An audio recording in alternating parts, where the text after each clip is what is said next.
Rados apvienība 2 piedāvā.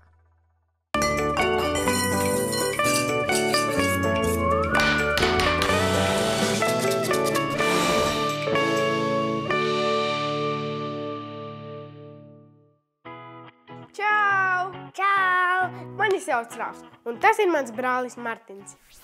Mēs neesam pavari, bet mums ļoti patīk gatavot. Ko mēs šodien gatavosim?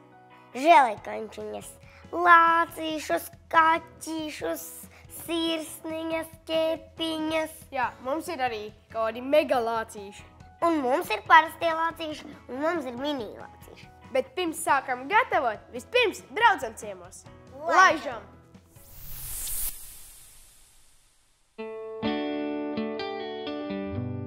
Vecākajiem smilcēkšķu kociņam šajā dārzā ir tieši tikpat gadu, cik Martinam – 6.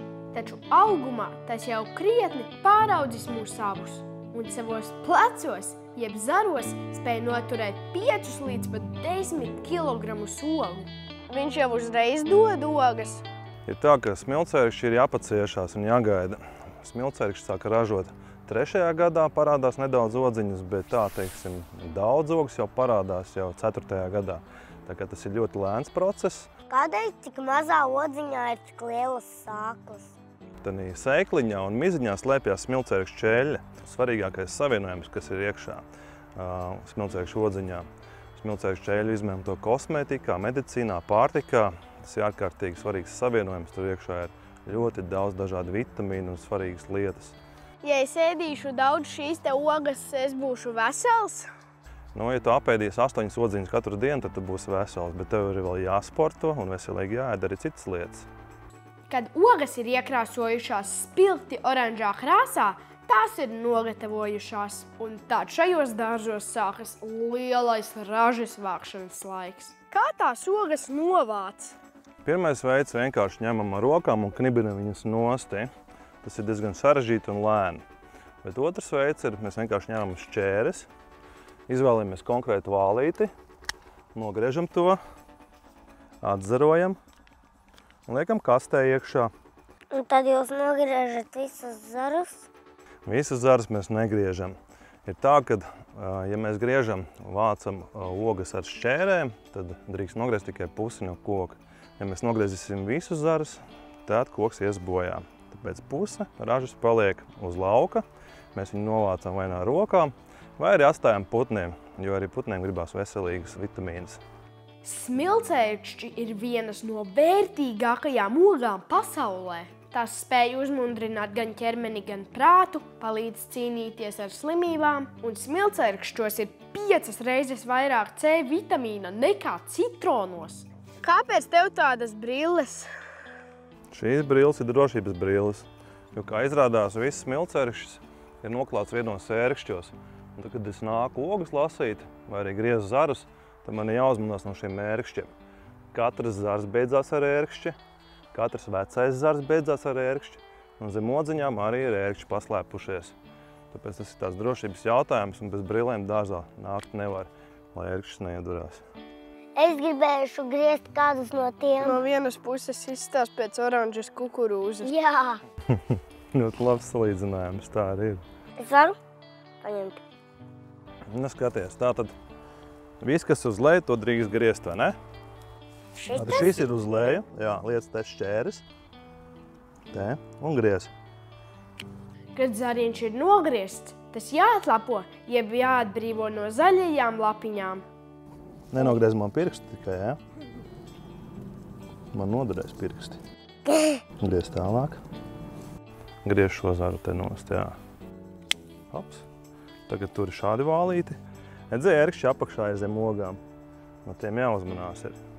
Bet kādēļ ir jānogriež lapas? Tad, kad mēs vedam uz saldētavu, tur, jo vairāk mēs aizvedam ogas, jo labāk. Ja mēs vedīsim lapas, tad mums nebūs vietas kastēs. Bet arī lapā mums ir pielietojums. Mēs lapas noplūcam kādā brīdī un taisam tēju. Tas būtu labs griešanai. Un tad, kad visas lapiņas būs nogrieztas, tad mēs viņu liekam iekšā kastē. Kastē iet uz saldētavu. Tur oga tiek sasaldēta -40 grādos. Un tad mēs viņu laižam cauri speciālajai sistēmai. kas krata nost viņas tā kā krellītes. Nu, malacis, paldies. Tā ir tava pirmā valīte. Pavisam šeit ir iekopti 3 smilcērkšķu dārzi, un ražas laikā valīšu griešanā piedalās 125 cilvēki. Un runājot par ogu lasīšanu un griešanu, labs lasītājs var salasīt 15, 25, ļoti labs var salasīt 40 kg ogus, bet, kad ir labs griezējs, tad viņš var nogriezt 150 pat 200 kg ogu dienā. Tā ir milzīga starpība. Smilcērkšķus, protams, var ēst svaigus, un tā kā man garšo skābas ogas, smilcērkšķi ir tieši manā gaumē. Taču lielākā daļa ražas tiek pārstrādāta un rezultātā iegūti 3 galvenie smilcērkšķu produkti – sula, eļļa un ogu pulveris. Tā tev sanāk kārtīgs smūtijs. Lūdzu. Paldies! Uztaisam sacensības, kurš apēdīs ogu mazāk saviebjoties. Tagad tu ielaiž mutē un košējam.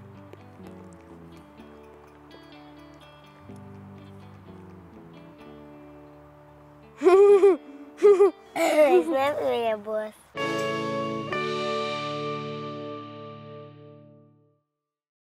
Esmu atpakaļ virtuvē. Tagad mēs jums parādīsim, kā viegli dabūt nost smilcērkšķus no zara. Viņi ir jāsasaldē, un tad viņi ļoti viegli nāk nost. Es atdalīšu. Oho, tos zarus. Ņem. Grūtākais ir tas, kad viņi ir tik augsti. Mēs šodien gatavosim kaut ko no smilcērkšķu sulas. Kā jau iepriekš teicām, tas būs želejkončes. Ķeramies klāt pie gatavošanas. Šodienas recepte būs ļoti vienkārša. Mums vajadzēs tikai sulu, želatīnu un medu. Un šai receptei vislabāk izmantot svaigi spiestas sulas. Pirmkārt, būs garšīgāk, un otrkārt viņām nav pievienots cukurs. Vajag arī treškārt, citādāk tie divi neskaitas. Labi, izdomā tad tu treškārt. Un treškārt, jo vienkārši mēs tā sakam. Martīna, padod želatīnu. Labi. Vispār var izmantot arī agaru, bet želatīnu veikalos ir dabūt vieglāk. Tāpēc mēs parādīsim, kā to darīt ar želatīnu. Mums ir vairāk sulas, lai būtu dažādākas garšas un arī krāsas. Šī ir ābolu un šī bija granāta ābola. Varam apmainīties ar dzeltenajām? Nē. Nu, labi. Katrā jāieliek 2 ēdamkarotes ar želatīnu. Pagaidi. Vispirms iepazīsim produktu.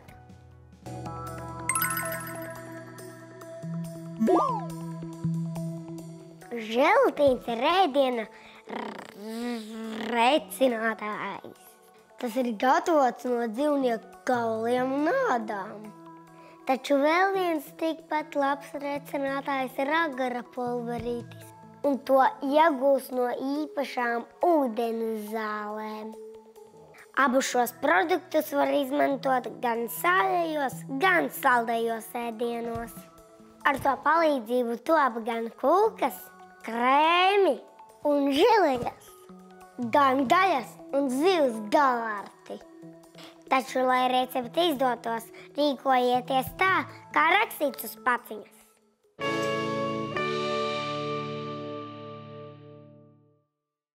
Nu, tad baram iekšā.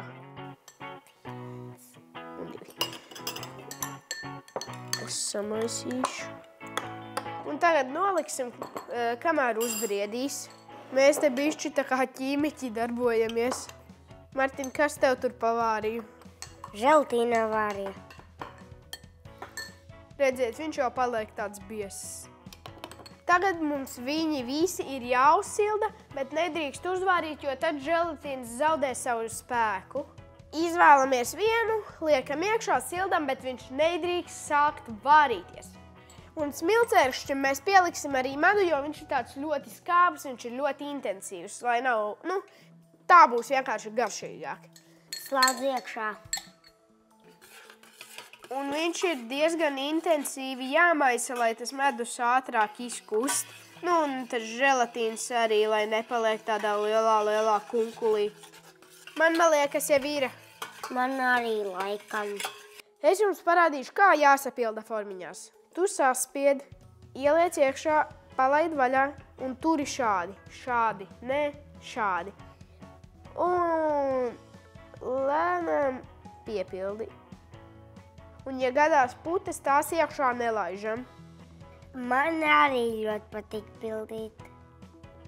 Gan jau jūs domājat, kā mēs viņus dabūsim ārā, bet jūs redzēsiet, viņus ir ļoti viegli dabūt ārā.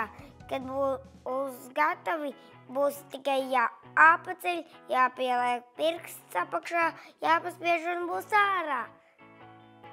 Dzīves gudrība. Lai viņi mums ātrāk sacietētu, mēs viņus ieliksim leduskapī. Atvērsim, Martin, durvis. Labi. Man šī bija meleņu. Kas tev, Martin, tur ir? Apelsīni.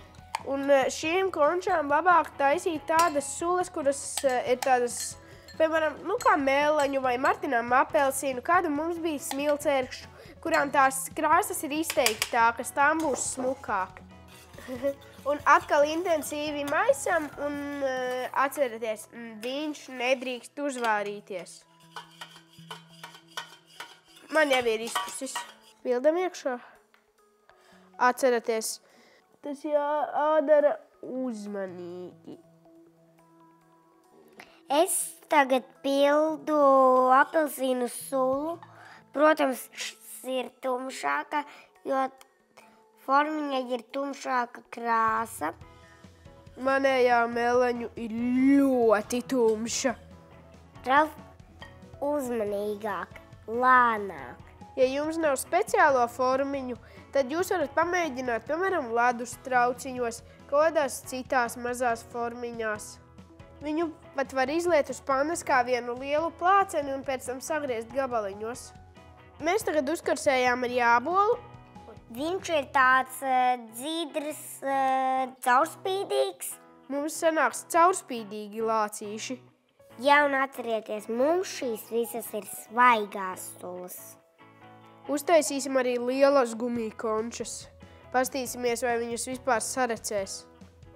Mums šodien tāda kā eksperimentu laboratorija. Un šitajās tad būs ļoti daudz vitamīnu lācīšos. Mums ir sanākuši ļoti labi. Tās krāsas ir tik dažādas. Nu, tad pamēģināsim. Es ņemšu sirsniņu. Es lācīti. Viņš tiešām mums sanāca kā lācīts. Man ir ļoti laba sirsniņa. Tā ir manējā, es to taisīju. Liekam uz šķīvja. Gluži kā gaiss. Labi, ne tik caurspīdīgi. Bet tiešām kā caurspīdīgi gumilācīši, tikai šie ir no žēlējas. Negribi pagaršot kādu suliņu? Tās sulas arī ir sacietējušās. Labi, pirkstu. Izskatās, ka mums te viss ir izdevies. Un jūsu uzdevums arī. Ņemiet vecākus aiz rokas un uz virtuvi gatavot. Un neaizmirstiet arī sūtīt bildes, jo katru nedēļu kādam no jums būs iespēja dabūt šo Ralfs gatavo īpašo ūdens pudeli. Atā! Atā! Nogaršojam? Labi. Es gribu pagaršot šo. Es šo. Ļoti žēlējīgi. Tas smilcērkšķis ir vienkārši. Viņš man ļoti garšo. Es ceru, ka bērni pamēģinās. Šī ir superīga recepte. Es neesmu tikai pagaršojuši šo. Tiešām labi. Šitais te apelsīns. Ļoti labs.